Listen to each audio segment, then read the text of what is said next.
Hola,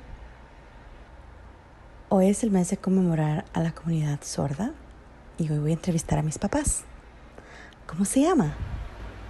Me llamo María Pacheco. ¿Y usted? Me llamo Felipe Pacheco. ¿Nos pueden explicar sobre su familia? ¿Son sordos o oyentes? En mi familia la sordera viene de generaciones atrás. Tengo bastante familia que es sorda, como mis papás, mi hijo, tías, tíos, primos. Tengo 4 hermanas que tienen hijos, o sea, mis sobrinos, y ellos también son sordos. Tener familia sorda es algo que consideramos normal en La nuestra sordera es familia. genética. ¿Y para usted es lo mismo? Pues no, soy el único en mi familia que soy sordo. ¿Usted creció usando lenguaje de señas o no? No, mi familia no usaba señas. Yo me comunicaba leyendo los labios. ¿Y me pueden explicar por qué razón se mudaron de México a los Estados Unidos? Cuando yo estaba en México nació mi hijo y también nació sordo como yo, y me acordé que en la escuela a la que yo fui no era muy buena. Yo no aprendí mucho en la escuela y no quería que mi hijo pasara por lo mismo que yo. Cuando nos mudamos para acá, inscribí a mi hijo en la escuela y apliqué a diferentes programas para que le ayudaran a conseguir audífonos o aparatos auditivos y clases del habla. Mi hijo fue aprendiendo y progresando en el programa de la secundaria en la que iba. Él sobresalió y se graduó y yo estoy muy contento de que él puede leer y escribir porque yo no sé escribir por la educación que tuve en México. Y cuando usted estaba en México en la escuela, ¿a qué grado terminó? Yo fui a la escuela hasta el 6º grado.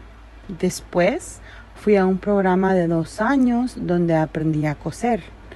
Fue muy corto. Yo no tenía educación después del 6º grado.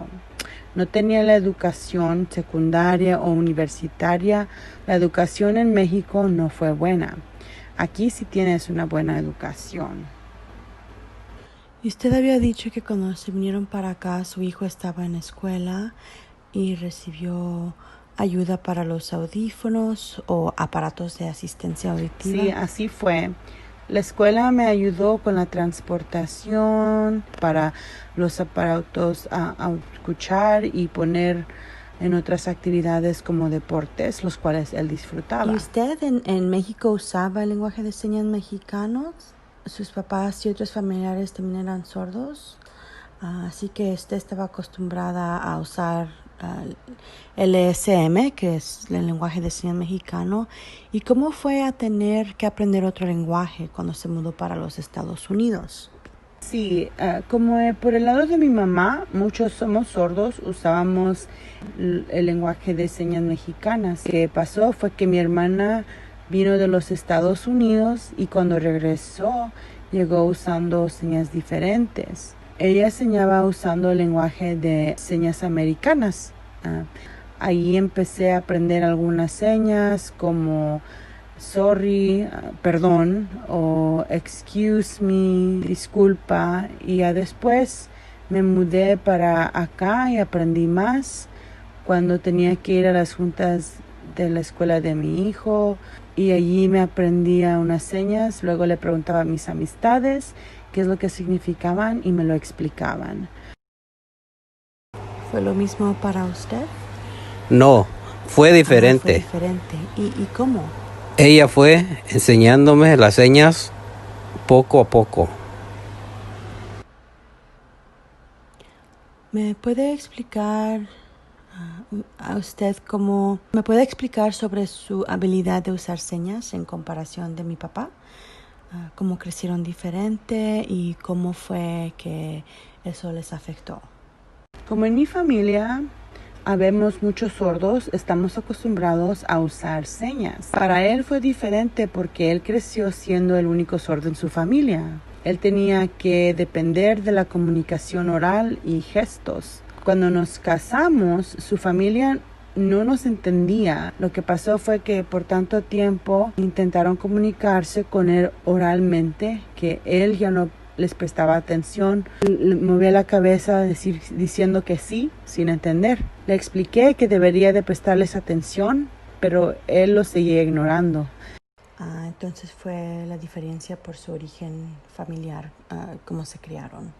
Después de mudarse de México a los Estados Unidos, ¿ustedes conocieron a otros inmigrantes de otros países que también se mudaron aquí o la mayoría eran americanos? Sí, conocí a otras personas inmigrantes. La mayoría eran de México, pero una que otra persona era de Japón. La mayoría eran de partes mexicanas. Mucha de la gente mexicana que conocí todavía usaban las señas, lenguaje de señas mexicano y también combinación con señas americanas. Conozco a varias personas que usan las dos. Usan señas de México y de los Estados Unidos. Está bien, todos somos amigos, así que no hay problema. Pero si la mayoría son mexicanos y nada más una persona es japonés, sí hay otra persona, pero olvidé de dónde dijo que era. Sí, él también las mezcla. Mezcla los dos idiomas. Bueno, así es que usa los dos. Creció con LSM y después aprendió señas americanas. Y ahora usa los dos. Sí. ¿Y sus amigos? ¿Ellos también mezclan los idiomas? Sí, los mezclo un poquito.